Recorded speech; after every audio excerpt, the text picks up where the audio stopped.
Saudara Presiden Amerika Serikat Donald Trump mengklaim AS dan Iran akan menandatangani kesepakatan hari Minggu ini.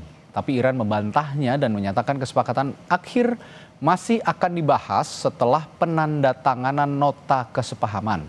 Ada apa di balik pernyataan kontradiktif ini? Kita bahas bersama Nostalgiawan Wahyudi, peneliti Timur Tengah Badan Riset dan Inovasi Nasional BRIN, serta peneliti senior Indo-Pacific Strategic Intelligence Fauzia Cempaka Timur. Selamat malam Mas Wawan, Mbak Cempaka. Selamat malam, Mas. Ya, selamat malam. Ya, saya ke Mas Wawan dulu. Mas Wawan, katanya diklaim oleh Donald Trump ini akan ada kesepakatan, tapi Iran membantah dan mengatakan bahwa harus ada nota kesepahaman dulu, Memorandum of Understanding (MOU). Nah, tapi sebenarnya apa yang dimaksud dengan MOU yang dikatakan Iran ini? Apakah ini hanya framework sementara, misalnya 60 hari ceasefire, atau bagaimana untuk membuka ruang negosiasi nuklir dan Selat Hormuz terutama? Oke, Mas Hadi. Jadi kita melihat bahwa sebetulnya perbedaan kesepahaman antara Iran sama Amerika sudah sering terjadi ya. Jadi di sini kalau saya melihat sebetulnya ada keterdesakan sendiri dari Trump yang sangat-sangat ingin untuk melakukan exit way ya dari perang ini. Jadi banyaknya nyata politik dalam negeri dan yang lain itu menjadi salah satu kunci utama. Jadi bagaimana dia mendesak bahwa nanti akan ditandatangani pada hari Minggu ini. Sekarang Minggu di Indonesia sudah selesai kan.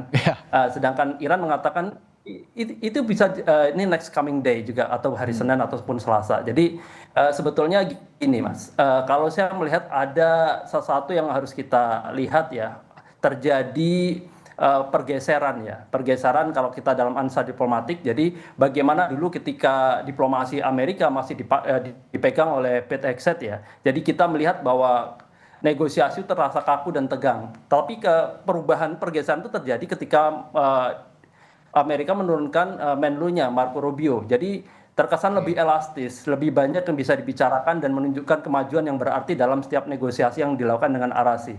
Sebaliknya di Iran kalau kita lihat itu terjadi semacam stagnasi diplomasi ya.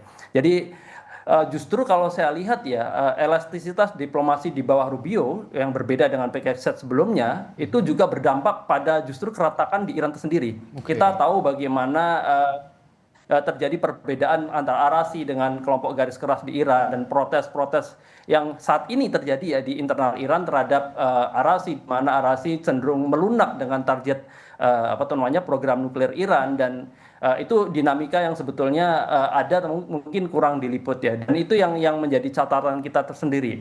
Yang kedua, kita bisa melihat sebetulnya perbedaan ini menunjukkan adanya level trust yang masih rendah dari dulu. Jadi tidak ada kemajuan sebetulnya. Perjanjian di Oman, Pakistan pertama dan Pakistan kedua yang sekarang ya. Kita melihat bahwa level trust-nya masih sangat-sangat rendah dan tidak ada kemajuan yang berarti. Dan itu yang kalau kita analisakan ya secara logika ya, secara normal sebetulnya apa yang dilakukan Trump dengan ingin mencoba untuk membuat shortcut bertemu dengan Mossab itu dia Amerika menyadari bahwa ini harus melakukan langkah yang lebih signifikan ya terhadap stagnasi yang terjadi. Jadi face to face diplomasi, mungkin adanya pembicaraan-pembicaraan yang lebih non formal ya, itu akan menjadikan diplomasi lebih elastis. Dan itu yang sebetulnya target yang diinginkan Amerika. Dan sebaliknya memang secara prosedural ketika Trump sudah membuka diri dan mengatakan bahwa deals akan terjadi, sebaliknya di Iran masih ada semacam tahapan ya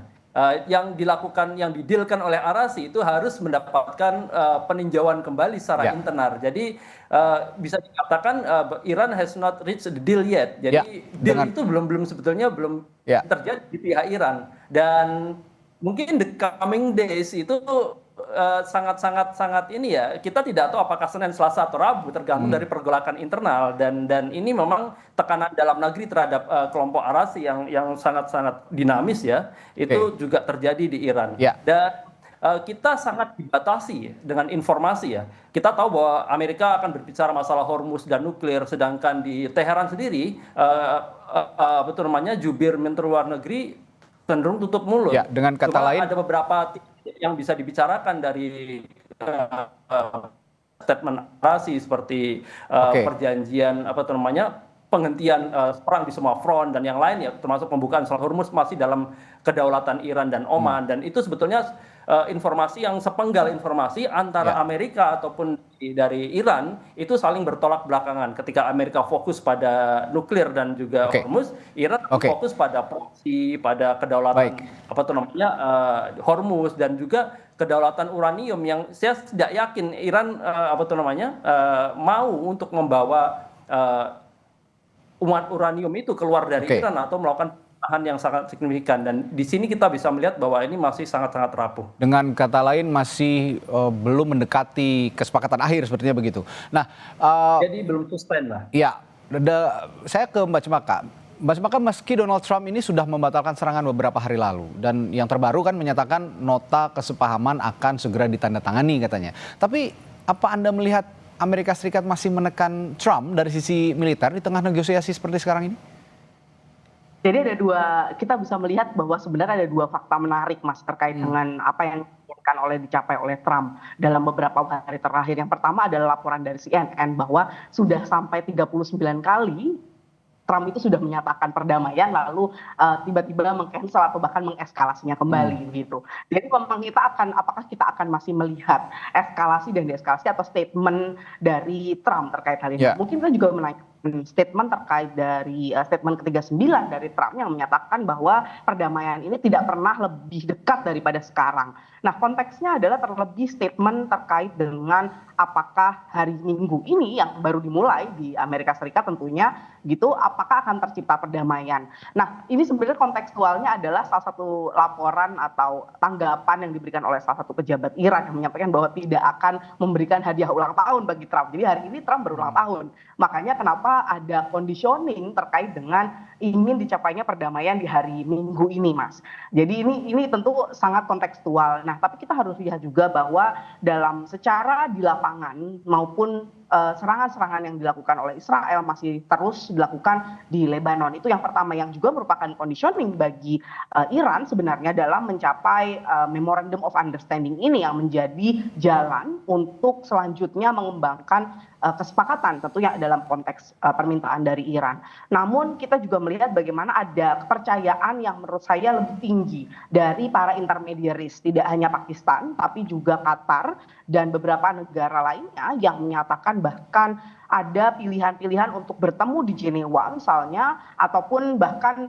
jika memang memungkinkan bahkan melakukan signing secara virtual begitu. Jadi ini menurut saya ada kepercayaan diri yang tidak hanya muncul dari kedua belah pihak, namun memang ada faktor yang tidak bisa dikontrol atau tidak bisa dikendalikan oleh negara-negara intermediaris, yaitu Israel sendiri. Jadi dalam konteks ini menurut saya memang perdamaian sangat dekat. Di sisi lain, untuk ketegasan Netanyahu terkait dengan Israel tidak menjadi bagian dari kesepakatan apapun yang akan dibuat oleh Amerika Serikat dan Iran, ini juga cukup berbahaya dalam melihat apakah ini akan segera mencapai deeskalasi atau tidak. Oke. Jadi lagi-lagi sepertinya kalimat bahwa deal hampir selesai ini lagi-lagi ini retorika yang sepertinya akan ditujukan untuk domestik politik saja di Amerika Serikat oleh Donald Trump ya. Nah, tapi kalau melihat ada kata lain juga yang keluar dari mulut Donald Trump. Trump sempat bilang, jika Iran tidak setuju dengan deal ini katanya, maka ultimate goal adalah operasi militer.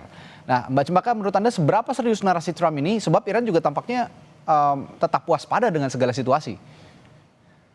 Kita lihat tentu, Mas, memang ada satu bentuk eskalasi yang dilakukan oleh Zionis Israel beberapa waktu yang lalu begitu ya, di sekitar tanggal 7 Juni ketika dia menyerang salah satu pabrik petrokimia dan juga infrastruktur kritis yang ada di Iran, dan immediately atau beberapa waktu yang tidak lama setelah itu Iran melakukan balasan ke kota-kota yang juga cukup kritis di Israel, bahkan selanjutnya dilakukan follow up attack atau serangan lanjutan yang dilakukan oleh Houthi di Yaman, yang baru pertama kali Houthi ini meskipun sudah menyatakan solidaritasnya dengan Iran sejak serangan pertama 28 Februari, namun belum pernah melakukan serangan langsung begitu ke Israel. Nah, pada saat serangan tanggal 7 Juni lalu, ini Houthi langsung melakukan serangan balasan begitu, Mas. Dalam konteks ini sebenarnya tentu menunjukkan kesiapan Iran sendiri. Dalam konteks ketika terjadi eskalasi, maka mereka siap meretaliasi, karena tentu kita lihat secara pola sejak tanggal 28 Februari, Iran ini jarang melakukan inisiasi attack terlebih dahulu, serangan terlebih dahulu. Yang dilakukan adalah sifatnya retaliasi.